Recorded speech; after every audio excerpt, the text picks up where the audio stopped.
వేసుకొని నేనే పెద్ద ఆటో డ్రైవర్ని అని చెప్పారు. పెద్ద ఆటో డ్రైవర్ని అని చెప్పాడు. మరి ఆటో డ్రైవర్గా ఉన్నటువంటి ఆ రోజు కాకి సొక్క వేసుకున్న పవన్ కళ్యాణ్ గారు మీ కళ్ళు కనపడటం లేదా? ఈ రాష్ట్రంలో ఉన్నటువంటి ఆటో కార్మికులు రోడ్డు ఎక్కుతూ ఉంటే ఎందుకు పట్టించుకోవు? ఇంకో ఆయన పాదయాత్ర చేశాడు, ఏదో బాగా ఉద్ధరిస్తాడేమో అనుకున్నాను.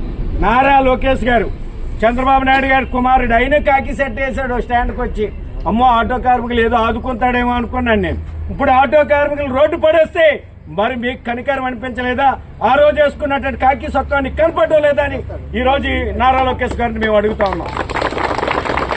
అందరికంటే నేనే పెద్ద డ్రైవర్ని అన్నాడు ఇంకో ఆయన, ఈ రాష్ట్ర ముఖ్యమంత్రి చంద్రబాబు నాయుడు గారు.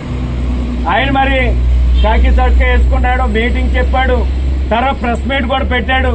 మరి ఆటో కార్మికుల కోసం ఎందుకు పాలసీ రూపొందించడం కోసం చంద్రబాబు నాయుడు గారు మీరు ఎందుకు చర్యలు చేపట్టరు? ఆటో కార్మికులు ఆదుకోవడం కోసం ఎందుకు ప్రత్యామ్నాయ పాలసీని రూపొందించవు? బిల్డింగ్ కార్మికుల సంక్షేమ బోర్డు లాగే ఈ ఆటో కార్మికుల సంక్షేమ బోర్డు ఏర్పాటు చేయడానికి ఎందుకు చర్యలు చేపట్టరని మేము ఈ సందర్భంగా డిమాండ్ చేస్తా ఉన్నాం, హెచ్చరిస్తా ఉన్నాం. పెద్ద ఎత్తున పోరాటానికి దిగుతామని సందర్భంగా హెచ్చరిక చేస్తా ఉన్నాం. ఇది మేము ప్రభుత్వాలు విమర్శించడానికి చేయలేదు, ఇది ప్రభుత్వాల మీద నిరసన తెలియజేయడానికి కాదు. ఇది ప్రభుత్వాల యొక్క విధానాలు మారాలా, ఆటో కార్మికుల యొక్క ఆకలి మంటల్ని ప్రభుత్వం అర్థం చేసుకోవాలా, వీళ్ళ యొక్క సమస్యల పరిష్కారం చేయడం కోసం ఈ ప్రభుత్వం ముందుకు రావాలని ఈ ఆందోళన చేస్తా ఉన్నాం. గతంలో ఇంకో ఆయన చేశాడు, ఎంఏ యాక్టే మార్చేశాడు. ఎవడైనా యాక్సిడెంట్ చేస్తే జైలుకే, ఆటో కార్మికులకు ఉరుతాడు బిగించేటట్లుగా మోడీ ప్రభుత్వం చట్టం తీసుకొచ్చింది. ఎంఏ యాక్ట్ లో మార్పులు తీసుకొచ్చింది, నూతన రోడ్డు రవాణా చట్టాన్ని తీసుకొచ్చింది.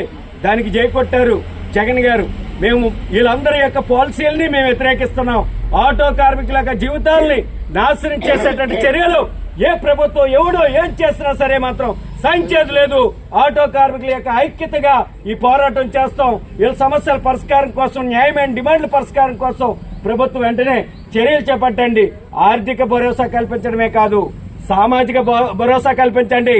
ఆర్థిక భరోసాతో పాటు సామాజిక బాధ్యత ఈ ప్రభుత్వాల మీద ఉంది. ఎందుకంటే కుటుంబాలు ఈదిన పడకుండా చూడవలసిన బాధ్యత ఉంది.